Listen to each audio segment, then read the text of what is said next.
कैसे होते? मेरा जवाब तो एक ही था, लाल बहादुर जैसे होते। प्रधानमंत्री के रूप में लाल बहादुर की छोटी सी घटना, एक इम्पाला गाड़ी थी बहुत बड़ी, विदेशी, जो विदेशी मेहमानों के लिए ही काम आती थी। शास्त्री जी तो अपने दफ्तर एम्बेसडर में जाया करते थे, पर गाड़ी बड़ी आकर्षक थी ना। बच्चों के मन में कमजोरी आई जाती है। एक बार अनिल शास्त्री और सुनील शास्त्री, शास्त्री जी के दोनों बच्चों ने सोचा, चलो इसका पूरा लुत्फ उठाएं। ड्राइवर साहब से कहा, रामदेव जी से हमें चाबी दे दीजिए। और रात को सुनील शास्त्री गाड़ी चलाकर मित्र के यहां गए और वापस आ गए। थोड़ी देर के बाद 14 किलोमीटर चली। जब वापस आए तो शास्त्री जी को बाद में मालूम पड़ा कि दोनों बच्चे ये गलती कर चुके हैं। कुछ नहीं कहा रात को। सवेरे बुलाया दोनों बच्चों को, अपनी पत्नी को बुलाया, सुनील के कंधे पे हाथ रखा, बेटे अब तुम 16 साल के ही हो, ऐसा गलत काम मत किया करो। ड्राइवर को बुलाया, रामदेव जी को, कितने किलोमीटर चली? उसने कहा 14।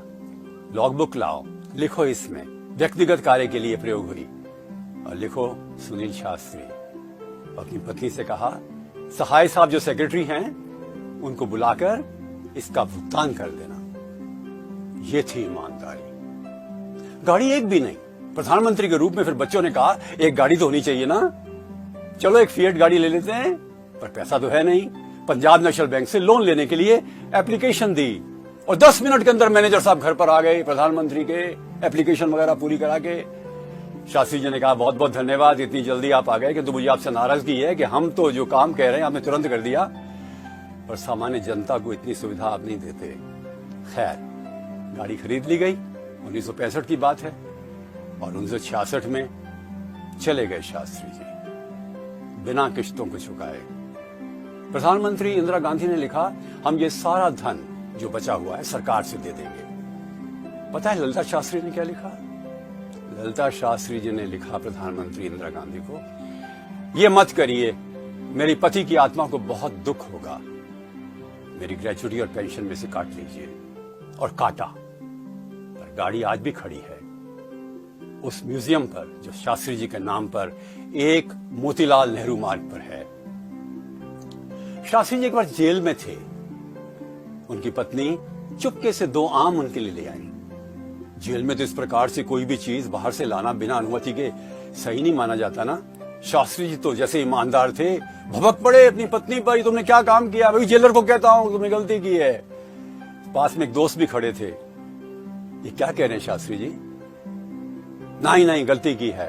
और ललिता जी रोने लग गई। रोएंगी। मित्र ने कहा, भाभी आप भी आम छोड़ जाओ। बड़े दुखी मन से ललिता जी वापस गई। कितनी खुशी से तो लाई थी अपने पति के लिए आम, और मिला क्या? फटकार। मित्र ने समझाया, आपने किया क्या शास्त्री जी? किसी की भावनाओं को समझना तो चाहिए और कहने का ढंग भी तो कुछ होना चाहिए। शास्त्री जी ने कहा, मैं क्या करूं? उनका, अच्छा ये आम सबसे ज्यादा किसको अच्छे लगेंगे? एक ऐसा कैदी था जो 10 साल से ज्यादा बेचारा कैद भुगत रहा था, उसको दे दिए शास्त्री जी ने। और उसे ऐसे चखे, इस प्रकार से खाए जैसे कि अमृत हो। शास्त्री जी ने चिट्ठी लिखी अपनी पत्नी को, प्रिय ललिता जी, मैं क्षमा चाहता हूं मेरे व्यवहार के कारण। आपने जो किया, आपको जानकर खुशी होगी कि वो आम उस व्यक्ति ने खाए हैं जिसने 10 साल से आम चखा भी नहीं था। मैं फिर से आपको धन्यवाद भी देता हूं और क्षमा भी मांगता हूं। एक बार शास्त्री जी पैरोल से घर आए पत्नी और बच्चों से मिलने के लिए। देखा पत्नी बहुत कमजोर हो गई हैं। ललिता जी, जाते जाते वादा लिया, ललिता जी रोज 1 गिलास दूध पियोगी। ललिता जी कर क्या सकती थी?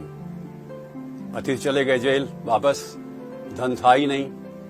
अपनी बेटी से कहा, बाजार से एक ऐसा गिलास लाओ जो सबसे छोटा हो।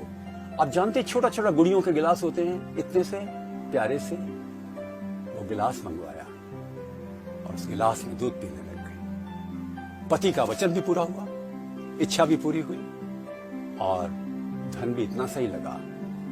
क्या ईमानदारी थी शास्त्री जी।